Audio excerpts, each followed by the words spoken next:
that are entered or sheriff sales that go through. There's ways to get all that information, but ultimately that's not going to get you anywhere because the bank's not going to sell the property themselves. Now maybe if you're dealing with a small community bank that's not comfortable with foreclosures, you may be able to get in and work out some deal, but with the big stuff, you got to wait for it to go through the process. They get title, it goes back on the market with you know, on the MLS, and then you, just like everyone else, gets to jump at it.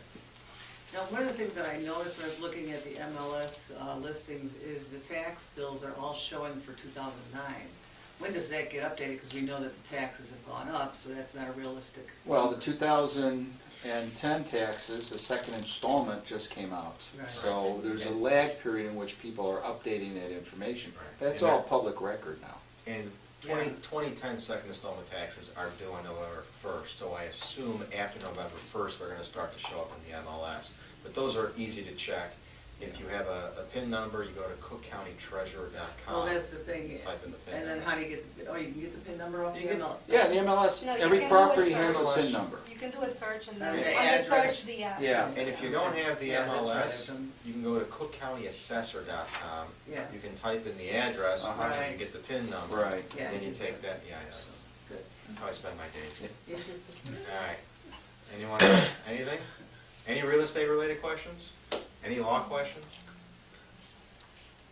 You know, I've had my experience with trying to sell a condo, a beautiful one on 18th in Michigan, and you're right. I mean, if there's litigation, which a lot of these condominiums are in litigation because the developers have done crappy work, it just drags on and on and on. Well, They want all the minutes disqualifies from the all building meetings. from getting financing. Yeah, the Say lenders. what? You can't get financing for a buyer. Oh, right. There Right. are You can't some sell. lenders, You can't some big lenders, especially ones with the red, white, and the blue, they will not even look at a condo if there's any litigation, period. If there's litigation, automatically disqualifies it. Right. Now, other lenders will look at it, and basically, if it's not going to cost you guys any money as an association, they'll be willing to finance. But if there's a potential for a special assessment, or if the work is not completed that they're suing over, it's unlikely most lenders will finance on it. So we're seeing a lot of problems there, and there are buildings.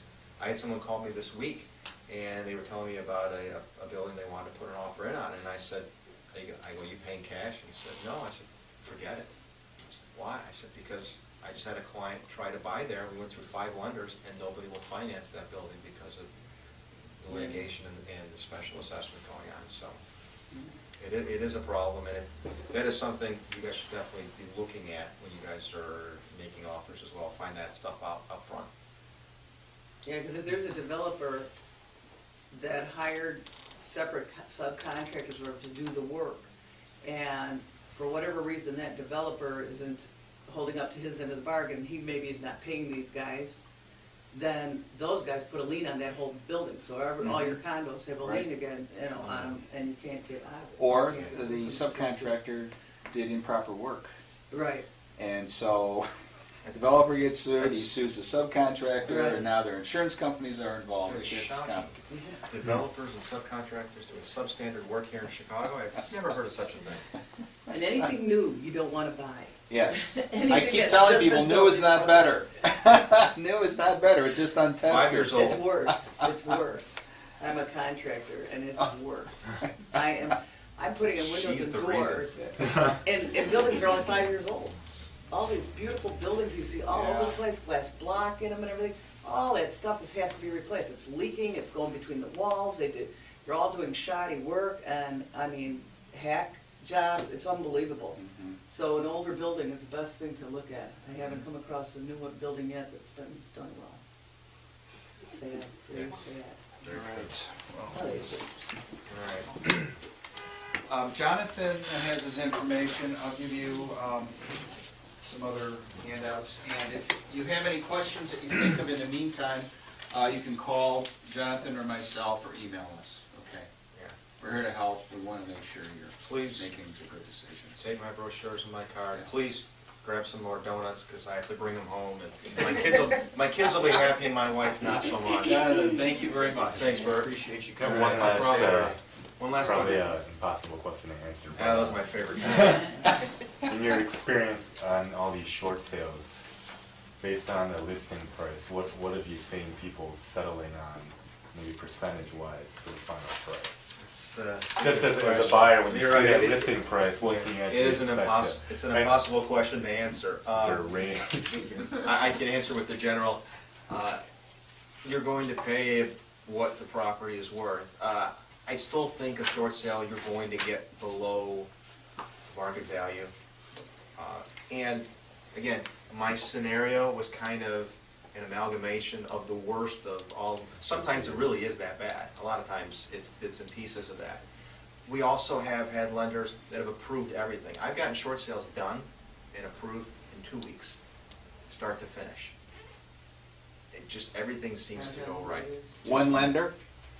I've had, 2 lenders, and done in 4 weeks. Wow. I've had everything waived. You know, there's a lot of it is based on price. If you get the price they want, things go quicker, but it also is based on who the negotiator is. Yeah. Some of them are very good. I've talked to some of these negotiators, you know, you get to know each other pretty well in the course of a transaction, and some of them, you know, they have background in, you know, mortgage or finance or whatever, and they understand the process, and they're very good to work with. Others of them are absolutely horrible. You can't get a hold of them, or they have horrible personalities, or they don't want to negotiate with you. So there's so many moving parts on these things, it's impossible to answer. But I will say, if you're reasonable on your price, you're probably going to get it closed. If you, again, are patient and are willing to kind of play the game. And you can always say no. And if you say no, forcefully enough, you may get a lender that's willing to just go, oh, he was really serious. I'm gonna back down here. That happens. And then you have some of these lenders, especially these second lenders, that will tell you, we want X amount, we won't take a penny less, we won't pay these fees, and if you're not gonna present this, don't call us back, because you have 24 hours or we're closing the file. So it's really all over the board, and you kind of just, you know, you don't know as a buyer what you're getting into. And if you hear anyone say pre-approved short sale or any of that other garbage, it's usually garbage. It means nothing. Every deal stands on its own. Every time we resubmit a file, we're resubmitting the entire package. We're starting with a new negotiator, we're doing a new BPO, and the game is started all over again in most cases. Do you know, is it more, maybe you don't know this answer, it might be for the lender, is it more difficult, because I am self-employed, my husband works for a company, but I am self-employed? Yeah, the self-employment is very difficult right now. Mm. You can talk to lenders, but it's hard to verify the income. I mean, we got pre-approved already, well, I have my quarterly, or I You mean, know, I have my. you know what a pre-approval is worth in my mind? Well, exactly, that's what I thought, pre-approval really Less than doesn't. less than the donut. Yeah, I mean, we got great FICO scores, there's no debts, one mortgage, our home, That's all good, but they're also looking at being able to What if I lose, what if I income. can't sell anymore, that type of thing, what if I can't stay in business as a Well, sole- you know, they're gonna look at tax returns for a couple of years. They wanna see the history of what you're making. Yeah. And I had a deal a couple weeks ago, a buyer of mine. He's semi-retired. He's a consultant. Was making very good money for a number of years, and then he decided that he was going to kind of semi-retire. So last year his income dropped off. And this year it's about where it was last year. And the lender had a problem with that and kept saying, why did your income drop off?